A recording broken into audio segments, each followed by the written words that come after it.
Aquella mañana en Millfield empezó con un frío que no venía del clima, sino de la sensación de haber entrado a una casa donde faltaba algo esencial y nadie sabía cómo colocarlo de vuelta. La iglesia olía a madera encerada y a flores recién cortadas. El murmullo de los vecinos se mezclaba con el crujido de los bancos cuando alguien cambiaba de postura para tragar las lágrimas. Elena Harper, con sus 70 casi encima, aunque la gente insistiera en decir que parecía menos, sostenía el pañuelo con una mano que la artritis hacía lenta y torpe. No era la torpeza lo que le dolía, sino la conciencia de estar ahí sin Robert, el hombre con quien había medido el paso del tiempo a través de cosechas, recibos pagados con esfuerzo y noches de espalda cansada después de la poda. El pastor habló del legado, de la tierra y del trabajo bien hecho, y hubo cabezas que asintieron porque conocían el huerto de manzanas igual que conocían sus propias cocinas. Los ojos que Elena buscó, los de Michael y Julia, estaban secos, atentos a otra cosa, como si tuvieran una cita después del responso y contaran los minutos en silencio. Cuando terminó la ceremonia, la mesa del salón parroquial se llenó de bandejas con pastel de manzana, café y palabras cómodas. Fue también ahí donde Michael sacó una carpeta con un testamento actualizado, y Julia, sin temblor en la voz, explicó que era lo que Robert había querido para proteger la continuidad del negocio. No hubo escenas, ni gritos, ni golpes sobre la mesa. Solo una sensación limpia de desplazamiento, como si a Elena la hubieran movido discretamente a un costado para que no estorbara. El papel no decía su nombre como lo había dicho siempre la vida diaria. Decía porcentajes, decía transferencias, decía que casi todo pasaba a manos de sus hijos. Elena no pidió leerlo en detalle. Miró las firmas, notó fechas raras, recordó que la última semana Robert apenas podía sostener el bolígrafo. No discutió. Guardó el pañuelo en el bolso y decidió irse antes de que alguien le ofreciera otro café. El trayecto de regreso fue distinto a cualquier otro viaje por esa carretera de bordes gastados que llevaba del pueblo a la colina. Michael condujo mirando fijo al frente, con esa concentración que Elena había visto en él cuando cerraba números en la computadora. Julia hablaba bajo, demasiado bajo, y la música del auto sonaba como si alguien la hubiera dejado encendida por costumbre. Elena aceptó que pasaran a conocer un residencial de ancianos, una de esas propuestas envueltas en preocupación que ya no admiten muchas preguntas. Durante unos kilómetros el paisaje fue el de siempre, cercas que se caen por su propio peso, árboles con nidos viejos, el aire con olor a tierra húmeda después de una llovizna pobre. Fue al tomar un desvío que no llevaba a ninguna parte conocida cuando el estómago se le apretó sin razón aparente. El auto redujo la velocidad y se detuvo en un tramo sin casas, sin perros, sin la seguridad mínima de que alguien pudiera asomarse a una ventana.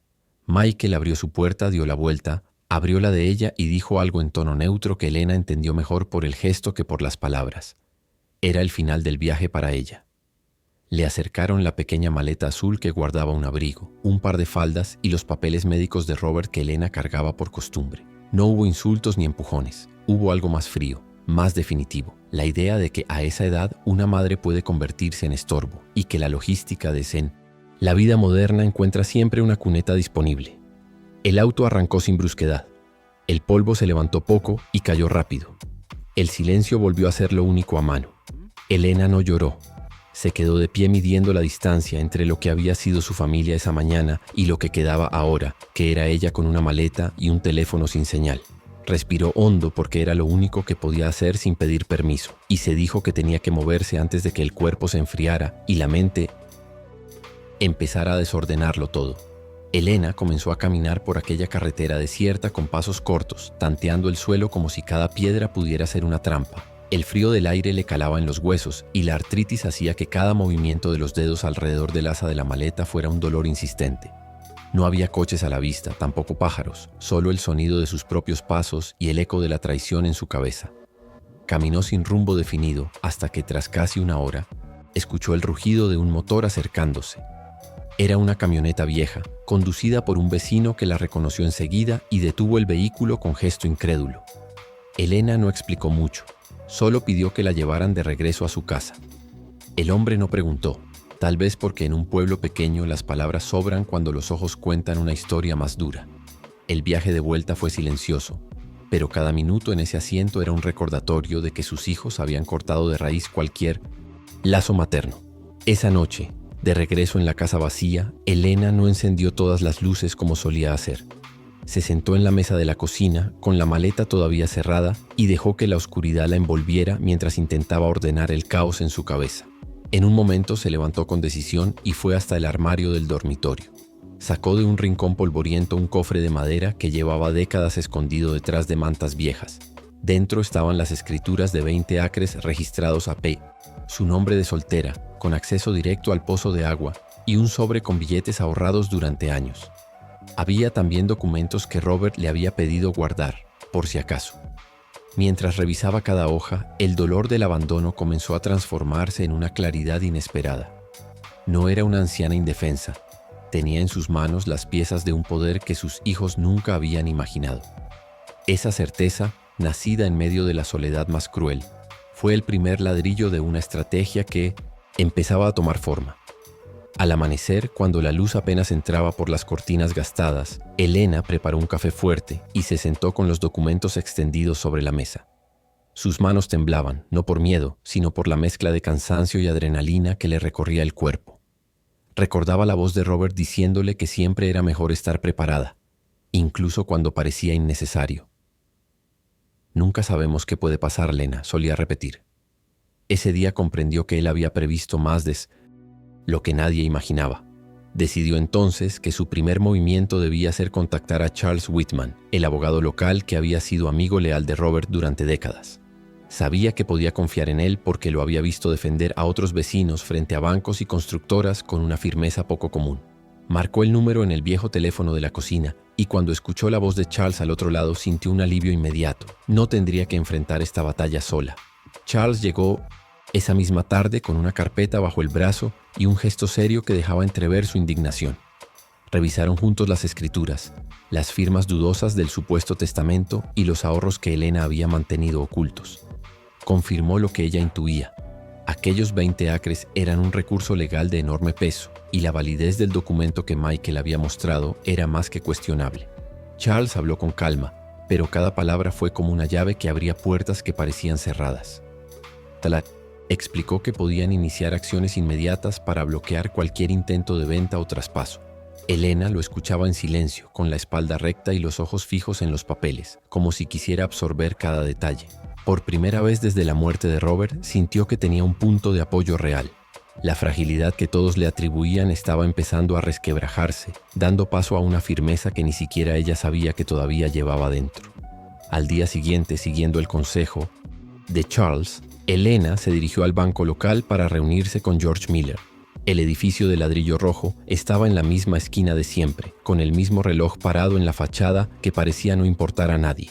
George la recibió en su oficina con esa mezcla de formalidad y cercanía que solo alguien del pueblo podía tener.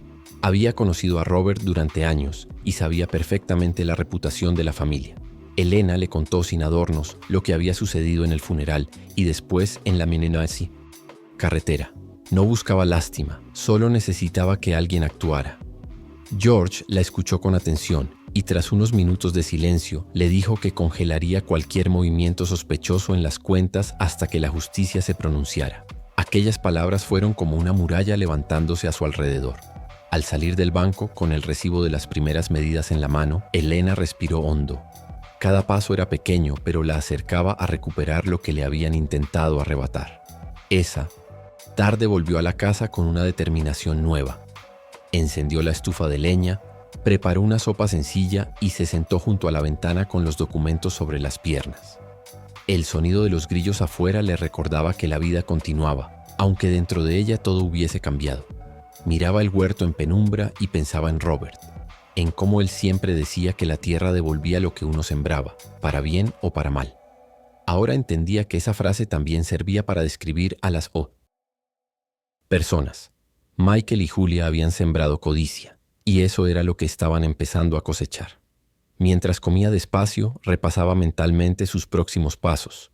Sabía que debía ampliar la batalla, y en su memoria apareció el nombre de Emily Carter, la periodista del periódico local, a quien había visto cubrir temas de injusticias en la región. Decidió que al día siguiente la llamaría. Era hora de que el pueblo conociera la verdad. La mañana siguiente, Elena marcó el número del periódico local, con el mismo nerviosismo con el que se enfrenta a una confesión. Cuando escuchó la voz joven y enérgica de Emily Carter, dudó un segundo antes de hablar, pero finalmente contó lo esencial: la traición en el funeral, el abandono en la carretera y el testamento sospechoso. Emily no interrumpió ni una vez. Tomó notas rápidas y cuando Elena terminó, le dijo que pasaría por la granja esa misma tarde. Y cumplió. Llegó con una libreta en la mano y una grabadora pequeña, pero sobre todo con una mirada que transmitía respeto, no curiosidad morbosa. Se sentaron en la mesa de la cocina y Elena relató cada detalle con la voz entrecortada a ratos, sosteniendo las escrituras y los papeles como si fueran escudos. Emily le prometió que su historia saldría publicada, no como un chisme, sino como una denuncia necesaria. 2 días después, el periódico amaneció con un titular que llamó la atención de todos en Millfield. Viuda traicionada por sus propios hijos enfrenta batalla por la tierra familiar. Las palabras se esparcieron rápido, porque en un pueblo pequeño las noticias vuelan más que el viento. En la panadería de Maggie O'Connor, los vecinos comentaban con indignación lo sucedido. Algunos recordaban a Robert con cariño, otros preguntaban cómo podían ayudar. Elena, que nunca había buscado protagonismo, se vio de pronto en el centro de las conversaciones. Al principio le incomodó, pero luego entendió que esa presión social también era un arma. Michael y Julia empezaron a recibir llamadas incómodas de conocidos y socios cuestionando su comportamiento.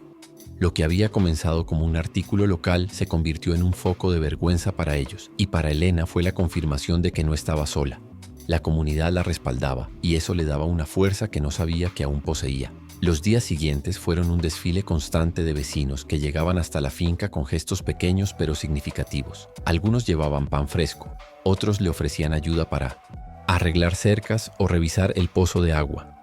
Maggie O'Connor, su amiga de la infancia, apareció con una cesta de manzanas y una promesa clara: no vas a pasar por esto sola. Elena los recibía con gratitud silenciosa, sorprendida de ver cómo la comunidad se unía en torno a ella. No eran solo gestos de caridad, sino muestras de respeto hacia una mujer que a ojos de todos había sido injustamente traicionada. Esa red de apoyo comenzó a devolverle confianza, recordándole que todavía había gente que valoraba el trabajo honesto y la memoria de Robert. Mientras tanto, la presión sobre Michael y Julia crecía cada día. En Boston, algunos contactos de Michael empezaron a distanciarse, preocupados por aparecer vinculados a un posible fraude familiar.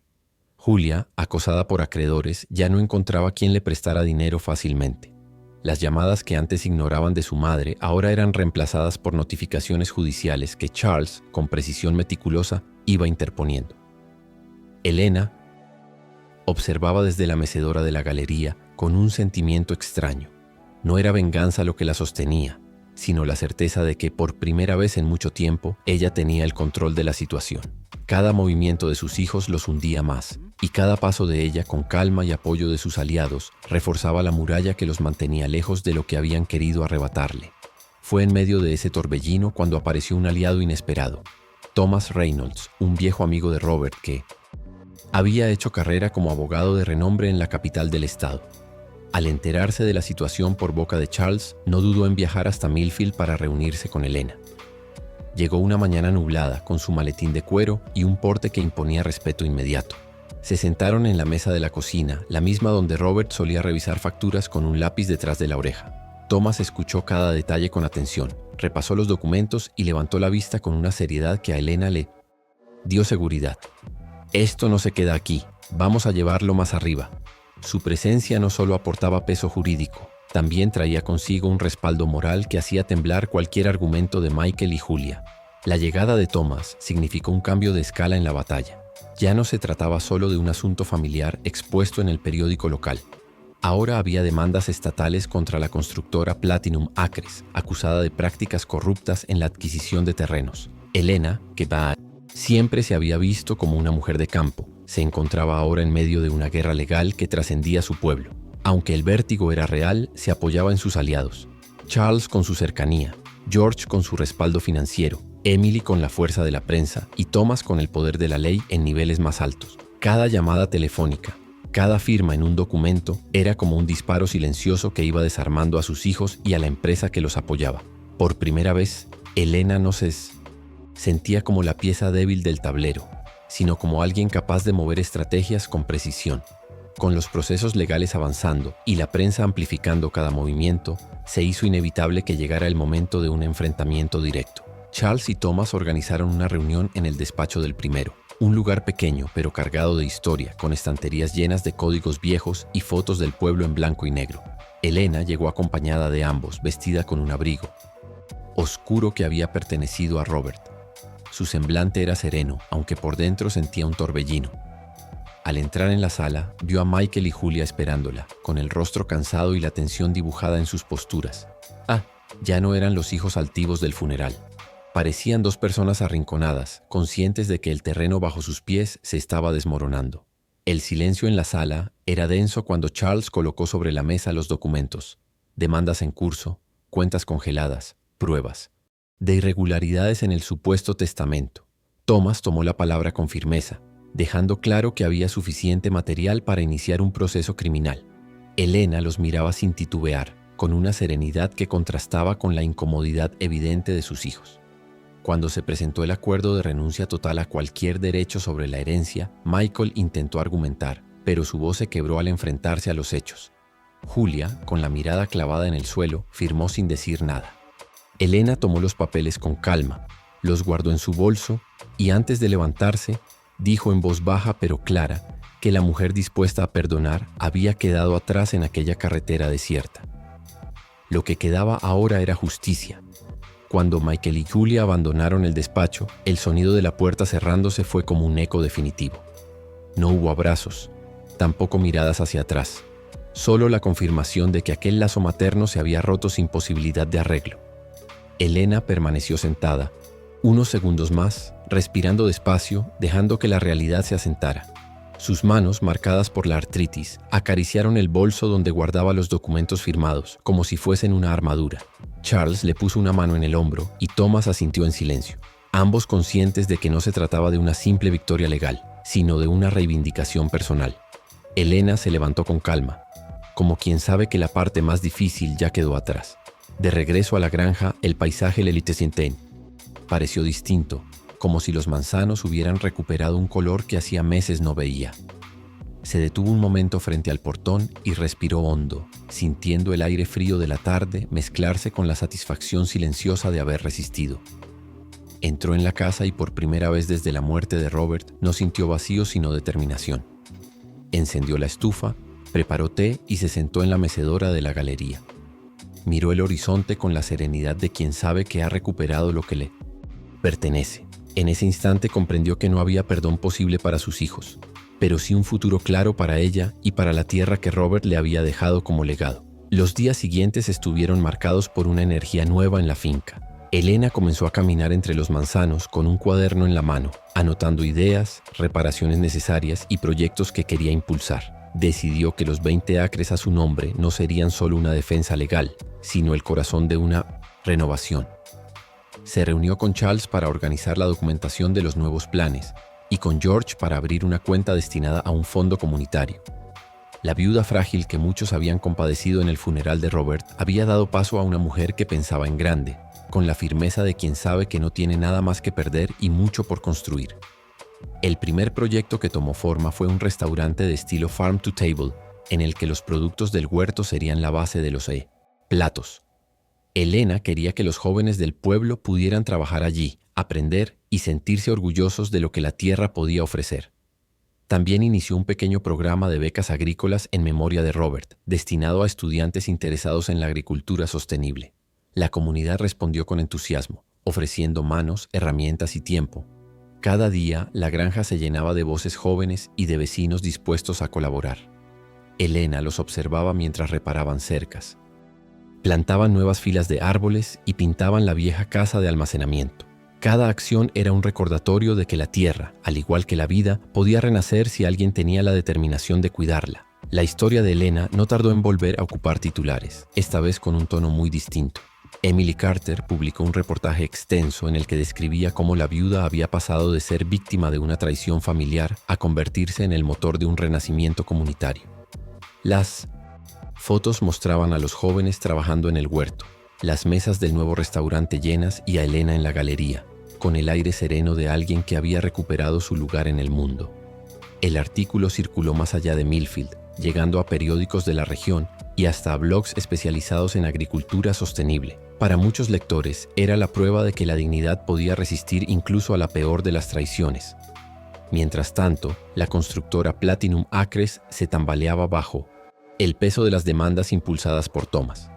Los tribunales empezaron a recibir denuncias de irregularidades en distintos condados, y la prensa amplificaba cada escándalo. Contratos anulados, proyectos paralizados y un aluvión de críticas públicas deterioraron la imagen de la empresa. Lo que al inicio parecía una batalla pequeña y local, se había convertido en un ejemplo de resistencia que exponía las prácticas abusivas de una corporación entera.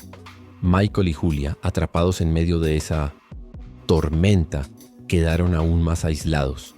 Para Elena, observar ese derrumbe no era motivo de celebración ruidosa, sino la confirmación de que la justicia, cuando se persigue con paciencia, termina llegando. Con el paso de las semanas, la finca de Elena se convirtió en un punto de encuentro para todo el pueblo.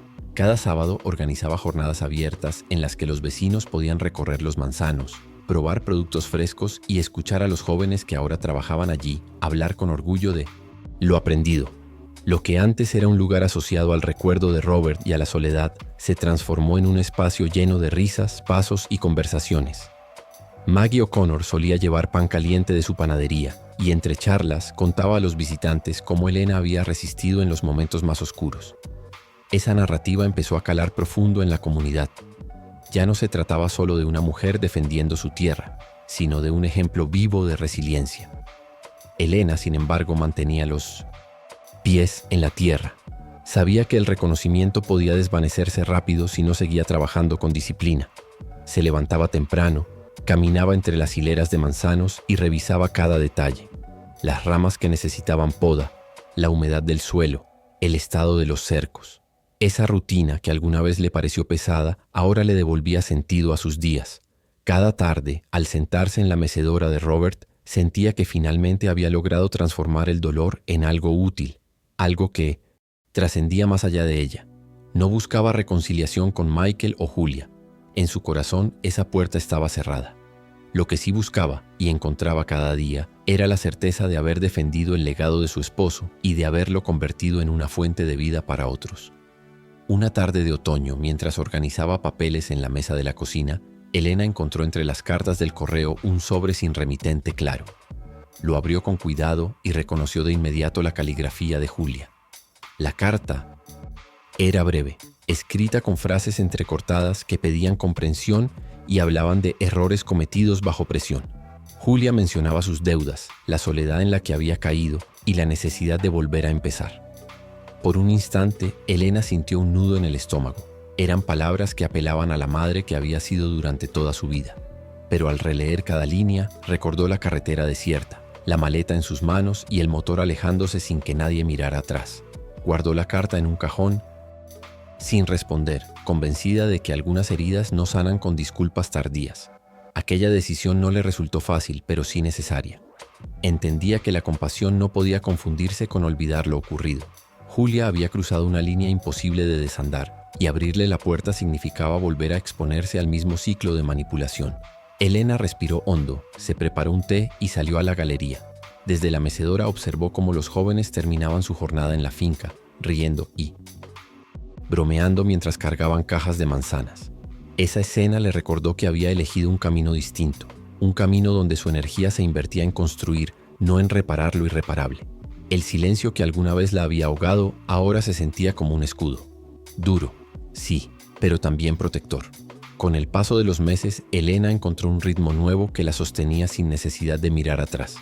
El restaurante funcionaba a plena capacidad. Las becas empezaban a cambiar la vida de los primeros jóvenes beneficiados, y la finca recuperaba el esplendor que había tenido en los mejores años junto a Robert.